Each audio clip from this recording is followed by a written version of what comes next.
Saya ceritakan sebuah kisah zaman. Lihat bagaimana sejarah menjawab. Di salah satu masa kepemimpinan di dinasti Bani Umayyah itu pernah ada gubernur kejam sekali, namanya Hajjaj bin Yusuf. Hajjaj bin Yusuf itu orang salah dikit kepala lepas dari badannya. Itu dia bisa menumpahkan darah dengan sangat mudah.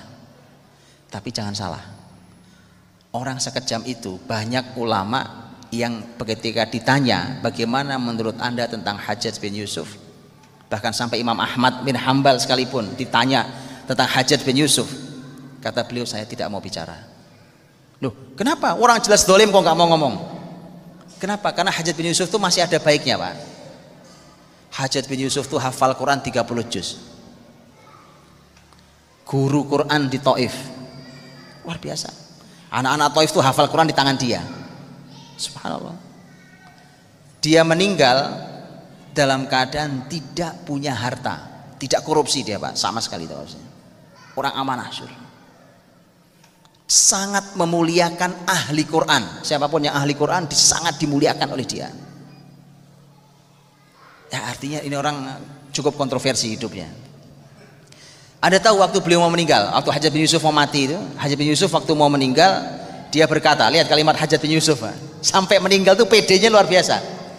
Dia bilang, ya Allah, semua orang menduga engkau tidak akan mengampuni aku, ampuni aku. Subhanallah. Tapi singkat kita begini, Hajjaj bin Yusuf itu pernah menjadi gubernur di Kufah, di Irak. Ibu kota kepemimpinan saat itu di Damaskus. Menjadi gubernur di Kufah. Menjadi gubernur di Kufah, semua orang sudah dengar tentang track record kejamnya Hajjaj bin Yusuf. Dia datang ke Kufah itu, manusia semua kumpul di masjid seperti ini, kemudian dia ceramah. Dia datang sebagai gubernur baru. Dia bilang, salah satu ceramahnya, tadi saya berangkat ke Kufah sini membawa 2 pedang. Yang satu pedang kasih sayang, yang satu pedang hukuman. Pedang kasih sayang saya sudah jatuh di tengah jalan, saya tidak tahu kemana. Yang tersisa hanya pedang hukuman untuk kalian. Wallahi Pak, ada gubernur kalimat sambutannya begitu. Bahkan dia bilang, lihat dia bilang, inni ra'aitu ru'usan qad aina'at laqad hana qitafuha. Saya melihat kepala-kepala sudah masak, sudah ranum seperti buah dan siap untuk dipetik. Tuh pernah jumpai orang kayak gitu. Baik, tapi teman-teman lihat kalimat para ahli sejarah. Apa kalimat ahli sejarah? Ahli sejarah bukan hanya komentari Hajjaj bin Yusuf, tapi dia berkata tentang masyarakat Kufah. Lihat, adapun kenapa Hajjaj memimpin masyarakat Kufah, karena memang masyarakat Kufah tidak bisa dipimpin kecuali oleh orang seperti Hajjaj. Mengerti? Ngerti atau nggak ngerti, Pak? Apa maksudnya? Memang nggak bisa diatur tuh masyarakat, nggak bisa diatur, Pak. Ngeyel minta ampun. Ya Allah, susah banget itu.